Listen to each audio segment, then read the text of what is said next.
Bueno, ¿qué tal? ¿Cómo les va? Bueno, estamos un poquito antes de lo habitual porque tenemos un invitado muy especial.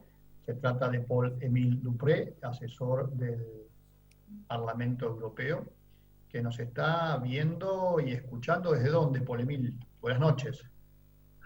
Sí, desde la casa, porque por supuesto aquí seguimos en confinamiento, aunque parece es un poquito el final, pero por lo menos hasta finales de junio vamos a estar confinados aquí, aunque las actividades vuelven a empezar un poquitico.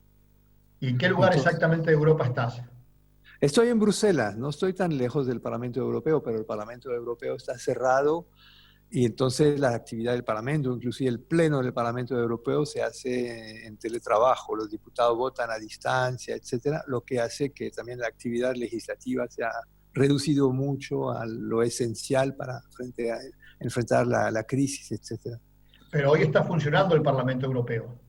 Está funcionando a media o a cuarta de máquina para los temas esenciales para frente a la crisis, y todo el debate está muy fuerte sobre quién va a pagar la crisis, el empobrecimiento de los países. Bueno, eso es un debate muy fuerte. Sabemos que esa crisis se parece a las crisis enormes que se han tenido, la crisis del 30 o la Segunda Guerra Mundial, etcétera, en los cuales a veces los países capitalistas han tomado medidas que parecieran como socialistas, etcétera. Si uno ve que Roosevelt, por ejemplo, empezó a poner un impuesto a los más ricos para el esfuerzo de guerra, y que iba inclusive a un impuesto del 100% de las ganancias a partir de cierta categoría de gente rica. Aquí el debate está muy fuerte también de saber quién va a pagar la crisis y endeudar más y más los estados, pero para que después lo paguen los más pobres, o sí también frente a enfrentar todo el problema de la ilusión fiscal. Si solamente se hiciera eso, de recaudar mejor el impuesto, de hacer pagar, por ejemplo, las transacciones financieras con un impuesto mínimo del 0,1%, pero se han rehusado hasta ahora, eso ya tendríamos para enfrentar la crisis y mucho más. Ahora, en Bélgica concretamente, ¿pegó mucho la crisis, pegó mucho el virus, mejor dicho, que determina esta crisis? Sí, realmente, de manera sorprendente. Bueno, ha sido como un poco, bueno, aquí tenemos un sistema de salud bastante robusto, pero que ha sido muy golpeado por las medidas neoliberales que ustedes también conocen.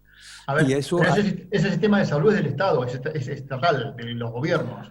es mixto, pero el Estado sí subsidia a las mutuales, etcétera, pero ha sido muy golpeado, muy reducido. A veces han reducido las instalaciones, el personal, etcétera. Aquí y en España peor todavía. Y eso ha hecho muy vulnerable a la crisis nuestra sociedad, mucho más que si hubiera sido 5 años antes. Además, una dependencia muy fuerte también de los productos médicos de China, donde eventualmente empresas europeas las producen en China y se reexportan aquí, pero entonces cuando se cierran las fronteras, etcétera, hay problemas, hay mucha vulnerabilidad también. Entonces la crisis ha sido muy fuerte, el gobierno de pronto ha reaccionado un poco tarde también, a pesar de que se veía lo que se venía. Y después, obviamente, se enfrentó de manera seria, y ahora yo creo, según parece, estamos saliendo de la crisis y parece que no va a haber una segunda ola, como por lo menos inmediatamente. Pero sabemos que eso es una advertencia, y que con el empobrecimiento de la biodiversidad, todos estamos en una vulnerabilidad muy fuerte, que vienen otras crisis como de cambio climático. Ustedes han bien ubicado para verlo también con la cuestión de la Amazonía. Aquí tenemos también el mar muy cerquita y regiones que son vulnerables a la alza de los océanos. Entonces, esto es un tanganazo, y eso nos hace decir que es importante los gobiernos para responder a eso, que no todo puede ser privatizado, etcétera, sino que los servicios públicos, la capacidad de respuesta gubernamental es muy esencial. Ahora, decime una cosa, yo escucho todo el tiempo y hace poquito salía la presidenta de la Unión Europea, del Banco Dale. Europeo, del Banco Central Europeo, anunciando miles de millones de euros que se van a repartir. El último creo que fue una propuesta de 750.000 millones de euros. ¿De dónde sale Ujú. toda esa plata?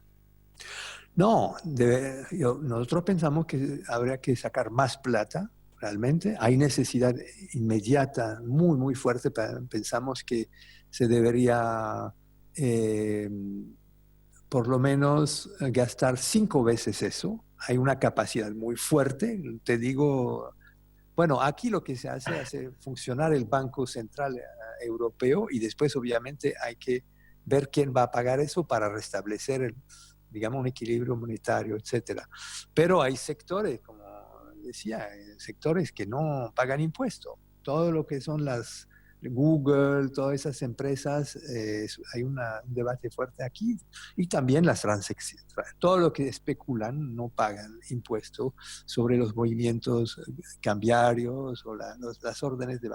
Ahí hay una mina de plata enorme y que no dolería a nadie, realmente, pero realmente usted sabe que es muy delicado porque son sectores muy poderosos. Ahí está el debate. ¿Van a pagar aquellos que ya son ultra ricos y que cuando ya tienen lo necesario, pues podemos empezar un poquito a poner un impuesto a lo que les sobra o no? Eso va a ser esencial y como te decía, en momentos importantes, países que no son propiamente comunistas como Estados Unidos han tomado medidas muy, muy fuertes para que paguen los más ricos de la sociedad y les ha salido bien en ese sentido.